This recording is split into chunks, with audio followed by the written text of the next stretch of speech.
Welcome back to another episode of With Sonar. Last one of November. First new episode since F3. We've had Thanksgiving. We've had Black Friday. We've had Cyber Monday. We got Christmas coming up. We got New Year's coming up. We got my birthday coming up. I mean, not till May, but it is coming. So you were 6 months away from that, Luke. Listen, you know, it's my half birthday. Actually, I just had my half birthday, actually. It wasn't that long ago. It's November 3rd. Great time. I expect a present.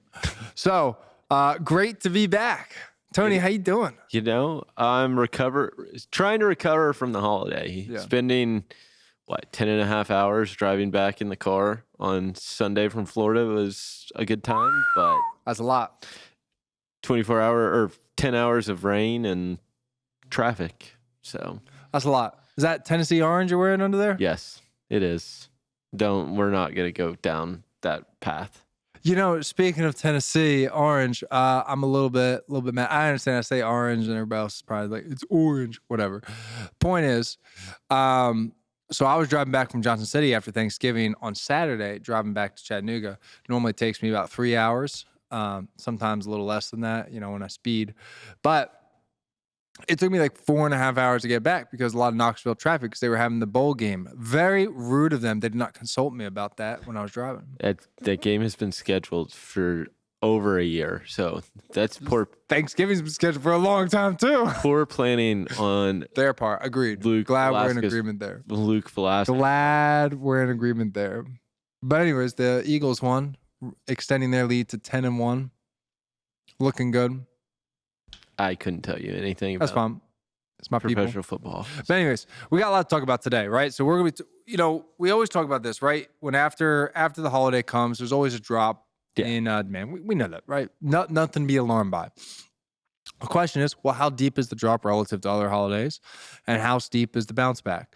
And, honestly, if we look at demand, truckload volume in particular, going into Thanksgiving, directionally, it was almost like a perfect mirror of 2020. Yeah, I was talking about this morning on a carrier update that, if you looked at the last 4 years, which I think we have a chart to pull up, you look at it, 2022, 2021, and 2019 all look very, very similar. Yeah, look at that. The movements, right? Down in the beginning of November and then up into Thanksgiving.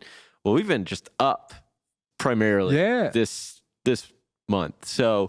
Tiny little dip around October, but the orange line there at the top, which is 2020, did the same thing. Yeah. Then it just kind of rose. I mean, you couldn't have asked for much more. I mean, from a demand side, from a directional perspective, yeah. Yeah, I mean, it's what you want to see. I think October is always kind of the slower demand month. Right. I think it just kind of goes with you come off the third quarter, into the third quarter, into the fourth quarter.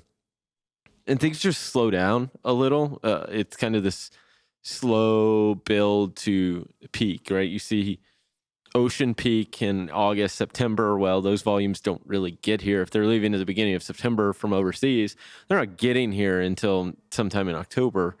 And then it's this balance of rail versus truck. And how time sensitive are they? Are things just going into warehouses around the port markets and then moving out later in November? And that's kind of what we've seen is you don't really see the pickup in volumes until November, which would indicate highest all year though when you look at it, which is exactly what happened in 2020. Yep. And it was very quick. I guess it wicked up is probably like the appropriate term. Yeah, and I think the question is what happens after. I mean, you look at this, December is a soft month all the way around. A lot of it has to do with the fact that contract freight slows down during this period, and it does so because time-sensitive nature is kind of out of the market, right? Everything needs to be into at least the market. It may not even be right in the market. It might be in a DC that's in an adjacent market that's a relatively short length of haul. Your long lengths, your LA to Chicago and your LA to Dallas, while still dense, the growth in volume for trying to get things to shelves by the holiday is largely past. So December as a whole is, everybody talks about it being the strongest month. In reality, from a demand perspective, it's the softest month because effectively you have a week where there will be very little, if any, demand, right? Because you have especially this year, because you have the weekend. So if you have Yeah, Christmas is on a Monday. Yeah, so if you have Christmas Eve as a holiday, you have Friday, Saturday, Sunday, Monday off or closed. Then you have Tuesday, Wednesday, Thursday, and then it's Friday, New Year's Eve observed, and then the following Monday is New Year's Day. So you have what? Let's just take a month off. Can we all agree here? Let's just shut down it's just for like a this. month. It's this long, prolonged, like it effectively could just slow demand even further in the month. And the question is going to be how much capacity comes offline, because that's going to be the key. And then how time sensitive does freight become? And that's going to be the key to try to push rates up. Agreed. Yeah, because we really didn't see rates move a whole lot. We'll take a look at that later. I mean, right now, okay, so we can see that the dip in blue. I expect us to come back up. I think we stay above 2021 and 2019 levels, which is the green and purple line, through now and the end of the year, but not a lot. Yeah, no, and I think the key here is when you look at it, what has happened in between is, I mean, it's been stable, and I think that's the good thing is like you haven't seen this like leg down that you've seen in every other year in the days following the holiday. So I think that's a good thing. I think what's interesting, and I was looking at this earlier, is kind of like this trend, like online sales ruled this last weekend. Like, well, yeah, all the stores were empty. Yeah, I wouldn't say empty because I went to the mall on Friday and I looked for 15 minutes to find a parking spot and could not find one. Which mall? International Mall in Tampa. I mean, you couldn't find a parking spot in 15 minutes in the parking lot. Couldn't find a spot. But were the deals any good? Don't know. I didn't go. I turned around and left. I ended up at Best Buy. I was only looking for one gift. What'd you get? A digital picture frame You're not for my supposed mom. to tell me before my half birthday. For my mother. But the interesting thing was at Best Buy, there were people in the store kind of spread out. The longest line in the store, the pickup line. Yeah, they buy online, pick up in store. That line was by far the longest of any line in the store. We need to talk about something too, because I ordered a TV on Black Friday online, obviously, not going to the store. Great deal, by the way. 50-inch Roku, 4K, all the buzzwords, whatever. I feel like which is almost like default now. Yeah. And it was after taxes, it was like $270. Yeah. After tax. Yeah, but how many people need to do like? Oh, very few. I mean, I haven't bought a TV in years. Yeah. The only reason I'm even buying one right now is because one of my kids hit mine with a baseball bat, which is. Not even gonna ask. We don't need to go into it. I don't know what the TV ever did to them, but anyways, it was an accident. We'll just leave it at that. So it wasn't like a real baseball bat. It was like one of those plastic ones, and they were just having fun with it and all this stuff. So like it didn't because it was plastic, it didn't totally break the TV. The TV still works. Just kind of like a black line in like the little section where they hit it. Everything else is great. And I've been so stubborn. I've been staring at it for like, honestly, the last 8 months. And I'm just like, time to do it. Time to do it. Yeah.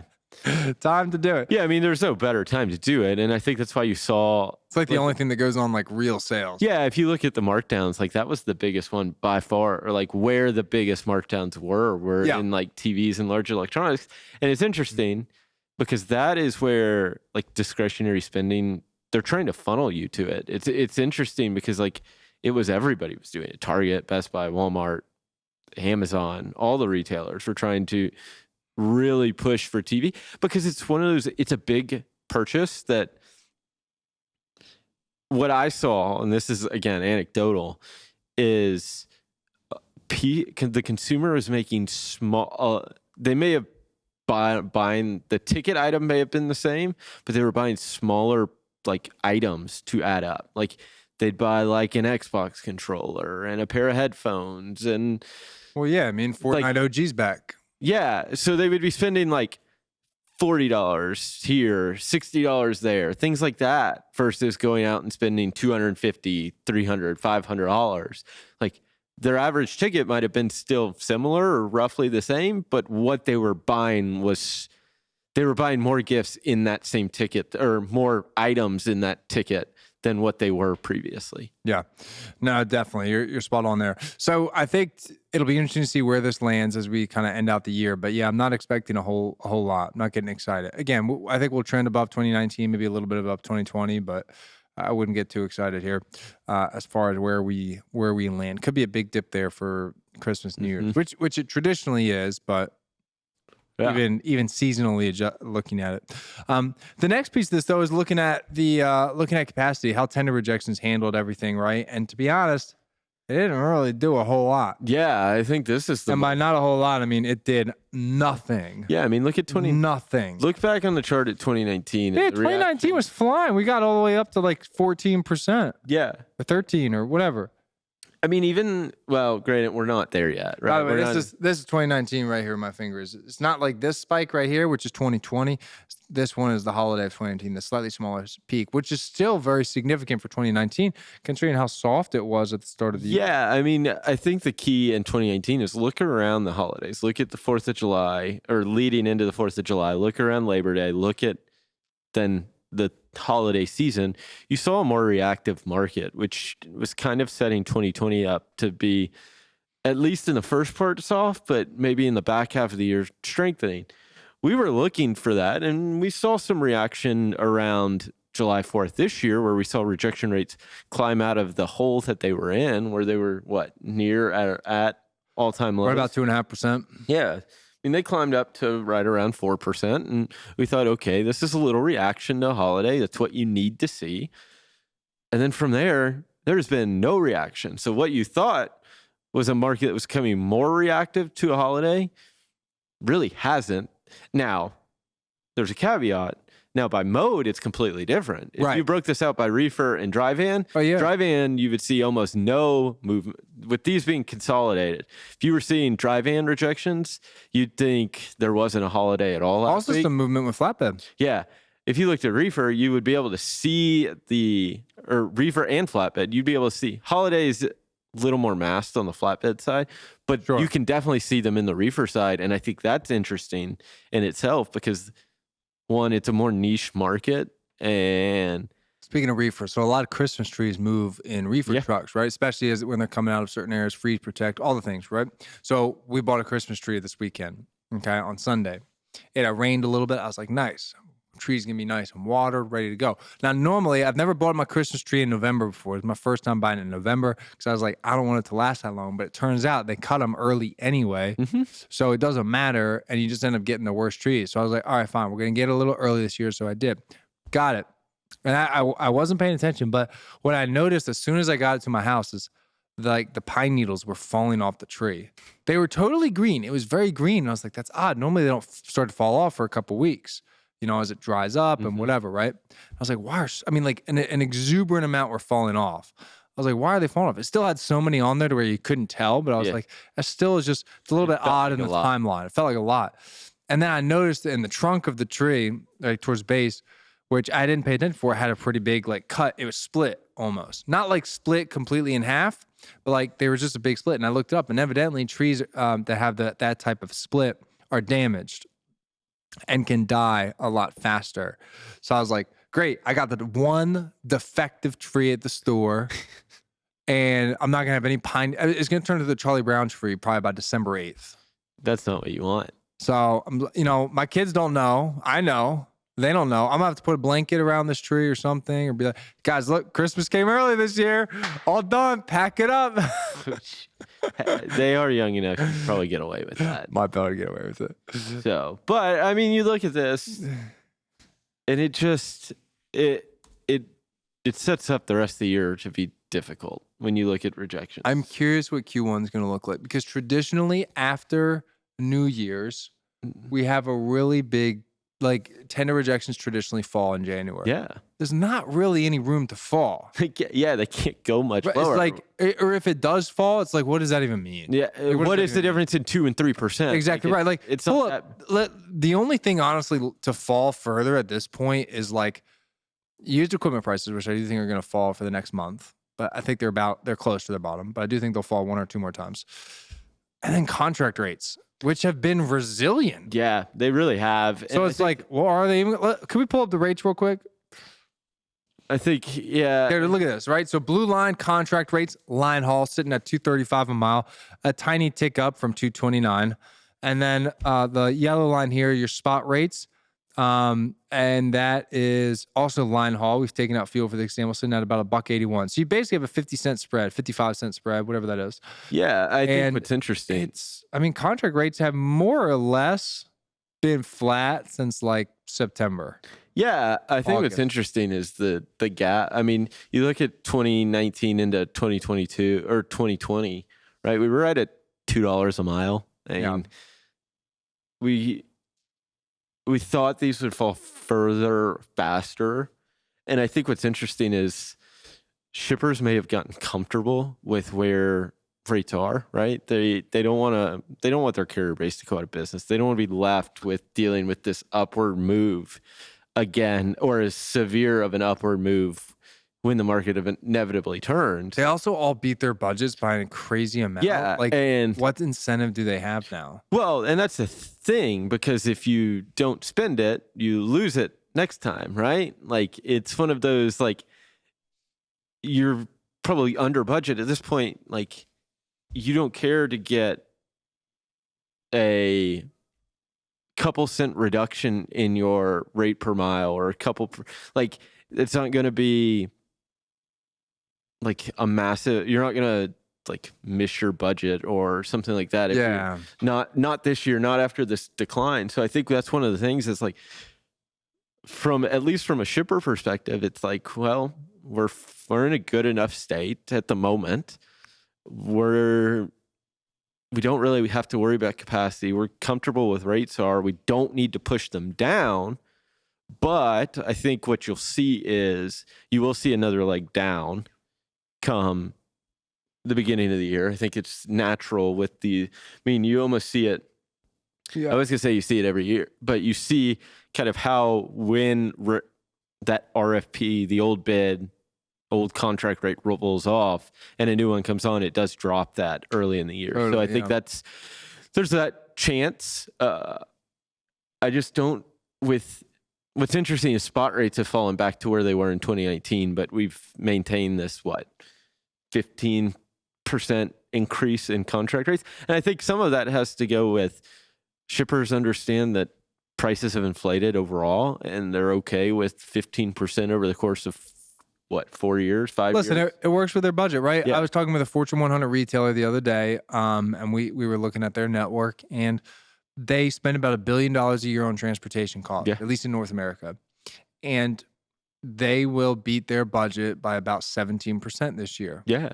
What incentive do they have to go? That's 9 figures of savings. Yeah. What incentive do they have to go? What's to get to 20%? What changes? Yeah. Get to 22%. What changes? All it means is that you probably have a bigger gap this upcoming year to have to deal with. Well, that, and if you get too aggressive and the market flips, there's no meat left on the bone. Yeah. You go too deep. Your carrier base will remember that. They'll won't take your freight when the market gets hot. They'll go to the other options that they inevitably will have, and you'll be in this cycle where your budget gets broken, and transportation managers at these places will ultimately lose their job. I mean, you can kind of tell, like, when their budgets crumbled with COVID, it probably happened because if you were a transportation manager, you were in charge of the RFP process, the procurement process, all the things, right?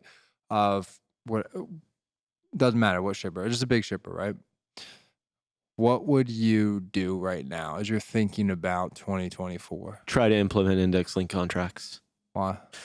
Because it moves with the market. You're taking the risk associated with the market movement out of the contract, right? You're taking the pricing out. Effectively, you're taking the pricing element out of it, and it's solely service-based, right? Because if you and a carrier can agree upon a rate, and there's a great white paper on the Sonar website about this, that you don't have to move every month or every day with the market.